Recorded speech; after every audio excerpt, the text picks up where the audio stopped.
اور تمہارے بیدار رہنے کا ایک ہی طریقہ ہے، مجھے پتا ہے ہماری قوم کو بیدار کرنے کا سب سے بہترین طریقہ یہی ہے کہ اگر سوئے ہوئے ہوں، مرجھائے ہوئے ہوں، جیسے بھی ہوں، ان کے سامنے آمنہ کے لال کا ذکر کرو، مکینے گنبد خضرا کا ذکر کرو۔ مرجھائے ہوئے دل بھی بالکل کھل جایا کرتے ہیں۔ اسی لیے اعلیٰ حضرت امام اہل سنت فاضل بریلوی نے زندگی بھر اگر کوئی کام کیا ہے تو وہ یہی ہے، ڈال دی قلب میں عظمت مصطفیٰ۔ کیا ڈالا ہے انہوں نے؟ ڈال دی قلب میں۔ ہم یوں ہی ان پر سلام تھوڑی نہ بھیجتے ہیں بریلی والوں پر، بریلی والے ٹکڑوں پر بکنے والے لوگ نہیں ہیں، ہاں، اور نہ ہی جھنڈے دیکھ کر کے ادھر ادھر ہونے والے ہیں۔ آج جیسے بیچارے اسٹیج پر بیٹھ کر کے اللہ اور اوم کو ملا رہے ہیں، ہاں، یہ مولوی نما غدار ہے، جماعت کے غدار۔ میں کھل کر کہتا ہوں کچھ بیچارے دیوبندی حضرات کو یہ برا لگنے لگ گیا، کیا کہتے ہیں کہ مفتی صاحب ہم آپ کو بہت سنتے تھے لیکن آپ نے ہمارے بڑے مولانا کے بارے میں ایسا کہہ دیا، ہم نے سننا چھوڑ دیا۔ کہا اچھا ہوا چھوڑ دیا، اس لیے کہ ہماری تقریر سننے کے بعد کم از کم اتنا تو فیصلہ کرنا چاہیے، تو مولانا کی ڈیفنس میں آ گیا اور میں رب ذوالجلال کی ڈیفنس میں ہوں، اس کی شان کے ڈیفنس میں ہوں۔ جب رب ذوالجلال کی بارگاہ میں کوئی کہہ رہا ہو کہ وہ ہوا ہے، ہوا تو مخلوق ہے، کیا اللہ مخلوق ہے؟ اوم کی طرح اوم جو لوگ کہتے ہیں وہ اللہ ہی ہے، نعوذ باللہ۔ 14 صدیوں سے ہمارے کسی بزرگ کی زبان سے ہم نے یہ نہیں سنا، اور ابھی بی جے پی کے ٹکڑوں پر پلنے والے مولوی حضرات اور ان کی دعوتیں کھا کر کے پیٹ بڑھانے والے مولانا، آپ کے کہنے سے ایسا ہو نہیں جائے گا کہ قوم جو ہے اب اوم کہنے لگ جائے۔ ہو سکتا ہے تمہارے گھر میں اوم اوم کہا جائے لیکن ہمارے گھر کا ہر بچہ اللہ اکبر ہی کہے۔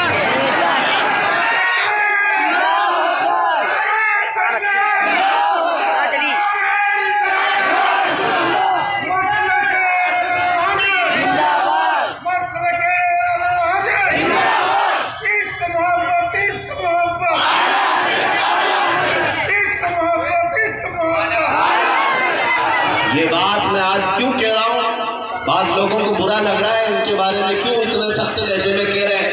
ہم یہ کہتے تم یہ کیوں نہیں کہہ رہے کہ کس وجہ سے کہہ رہے ہیں، کس وجہ سے کہہ رہے ہیں؟ اللہ رب العزت کی شان میں جب بات آئے، رسول کی شان میں جب بات آئے تو پھر کسی اور کی شخصیت کو نہیں دیکھا جاتا، کون سامنے ہے یہ نہیں دیکھا جاتا۔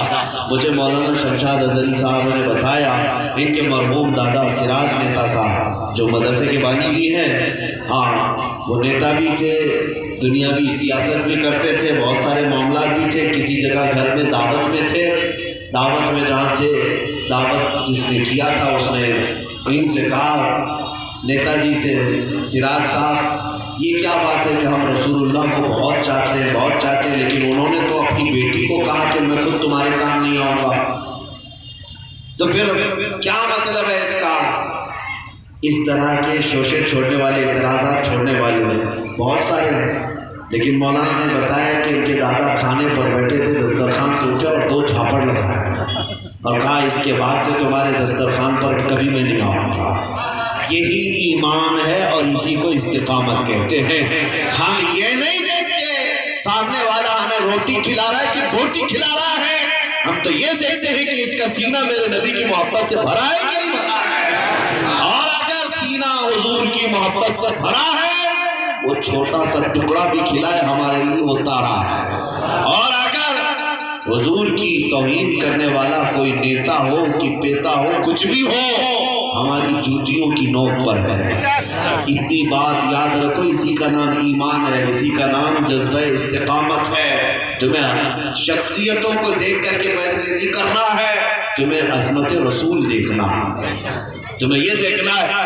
میں جو بات کہہ رہا تھا اس کو کمپلیٹ کرتا ہوں اور اپنی بات مکمل کرتا ہوں، ختم کرتے ہیں بات۔ ہو گئی ہماری تقریر، خلاصہ تقریر یہی ہے، ہم بریلی والوں کے پیچھے، اعلیٰ حضرت کے پیچھے اسی لیے بھاگتے ہیں، اسی لیے ان کے نام کا نعرہ لگاتے ہیں کہ اس اعلیٰ حضرت نے زندگی بھر کبھی اپنے باپ داداؤں کا ذکر نہیں کیا، جب ذکر کیا شان مصطفیٰ بیان کی ہے، مدینے والے کا ذکر کیا ہے۔